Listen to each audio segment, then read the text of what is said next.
Hey guys, it's me, George3 here, and I would like to talk about something interesting. You've heard of Jesus.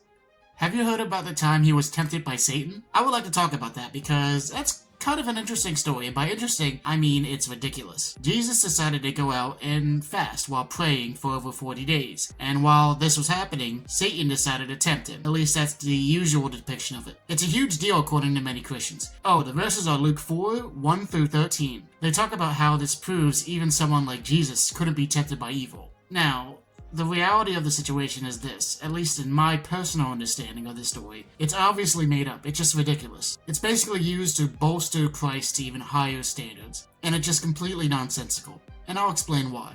First, the basics of the story. Jesus is praying and fasting, Satan tempts him. Satan says that he'll give him the four corners of the world if he bows down to him. That's it, basically. And Jesus says, no, that's it. That's the story, basically. So here you have Jesus, the Almighty God, or the Son of God, whichever one you believe, sitting there, meditating, praying, whatever, and Satan comes around and says, hey, follow me and worship me. This is just ridiculous. He offers Jesus things like the kingdoms of the four corners of the earth, since at the time the majority of people around that area legitimately believed that the earth was flat. But that's besides the point. But anyway, all of that would be Jesus's if Jesus would just follow and worship him. Satan would obviously know exactly who Jesus is, according to this story, according to the lore of Christian mythology, which is why he's actually doing this, which is why he's there to tempt Jesus, to see what could happen, because he wants to try and corrupt him. But this whole situation is silly. It's ridiculous. It's nonsensical. It's completely illogical.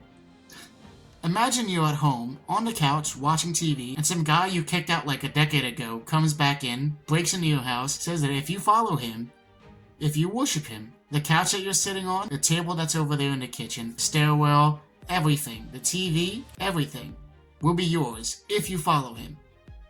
You're starting to see my picture, right?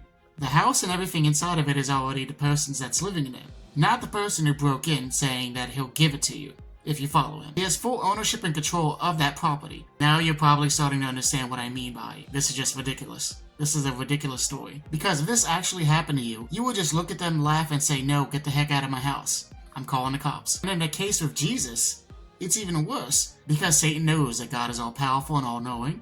He knows who Jesus is, who he is, what he's capable of, and yet he's still doing it anyway. It's a fruitless endeavor.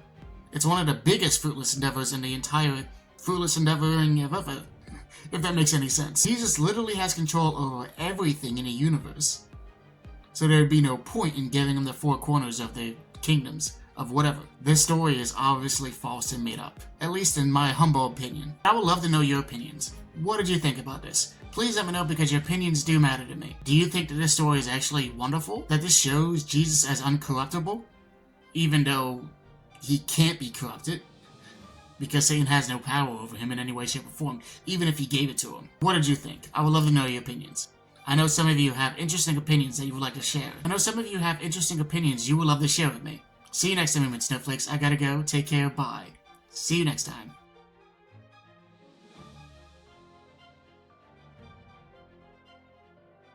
So, I wanted to say thank you all for watching. I appreciate every single person who viewed this video. Thank you. If you have any comments or thoughts, leave them be in the comment section. Tell me your thoughts in the comment section, please. I read every single one of them. If you're not already subscribed, please hit that subscribe button. Hit that notification bell so you get notified when I upload next. And yeah, have a great day.